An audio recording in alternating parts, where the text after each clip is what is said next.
There are many details that are going to relate to how you mash and how you process your malt in your brew house that are going to contribute to the final outcome of the beer. If you're doing a single infusion mash and adding in these products compared to doing a step mash or decoction, all these different things are going to contribute to the outcome of your beer and to the final gravity. These are going to be hard for me to speak to directly today because you know your process and you know what you're looking for. The key thing is have a target of your final gravity and be familiar with a familiar beer that you're trying this out on. And some points, as we know with brewing, you got to get your boots wet and you got to give it a try. Give yourself some margin. Probably want to go out and brew your largest batch of beer that you've ever brewed as your first shot.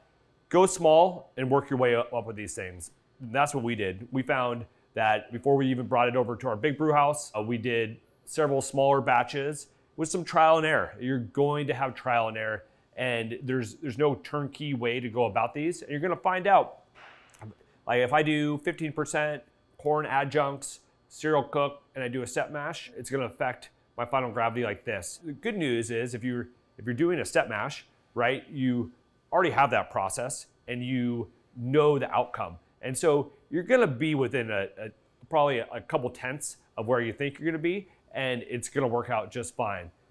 One way to also play around and get more comfortable, less is more. You know, why not start off first time, do 5%, do 10%, work your way up. You don't have to go whole hog first time around. Give yourself an opportunity to fail a little bit and to trial and error, and then you find out what works within your brew house, or if you're doing a single infusion and you're layering this whole other new thing, you're going to give yourself an opportunity to make a couple mistakes without having to lose a batch of beer. I'm going to take a moment and get on my soapbox and talk about foam. Foam, we touched on earlier, but to me is a critical part of beer. All beers deserve foam, and all beer drinkers deserve the foam experience. How many beverages in this world, the ability to have a frothy, creamy, aromatic experience, ability to drink foam. Foam is one of the gifts we have as brewers. It gives us something to differentiate our beer, and it gives the beer drinker a lovely visual experience. It gives the beer drinker an aromatic experience. It gives the beer drinker a flavor experience.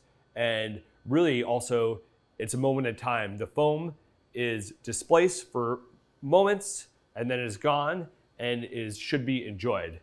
So we touched on earlier that we've done everything we can to preserve foam, handled our malt and our adjuncts well from dry and raw into hot side. We've been very gentle with our beer along the whole process.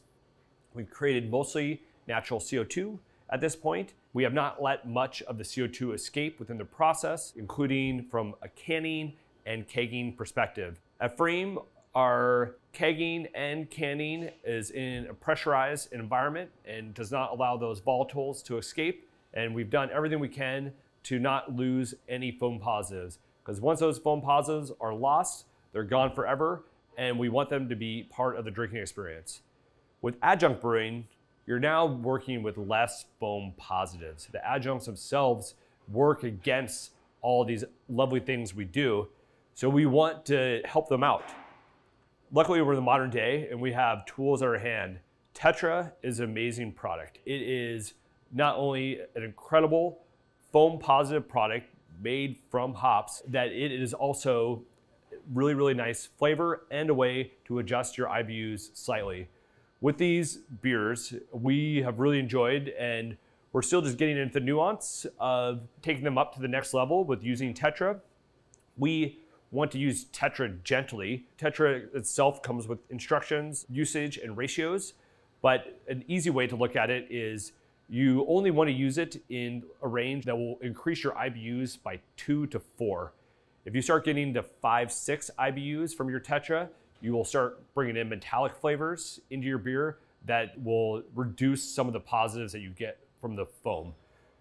The foam impact, though, is incredible. It gives this lofty, tight, everlasting foam that has now displaced some of the adjunct material that you've used that is working against your foam. Now you have this delicate beer that you're able to express the nuance of the corn or rice or other adjunct in that flavor, but you're still able to have the aromatics and the foam that come off of it. And then also additional benefit from Tetra is it gives a really nice mouthfeel as well, and adds another layer and dimension to your beer. Using Tetra, I think as brewers, also all ears, if anybody's figured out a better way to do it, we like to finish the beer with Tetra. We're simply creating a rig similar to maybe like you would use with Biofine. This rig can be either set up on the racking arm itself or in the transfer line. We've played around with both of putting it in through the racking arm while putting the beer in the bright tank, but we've also created a rig on the line coming off of the centrifuge into the bright tank itself. And then so we're getting the mixing and getting it homogeneous as we are finishing the beer and filling up the bright tank. There's many ways to do this, but that is one that has worked for us. But also let me know if you've tried something different and has worked better for you.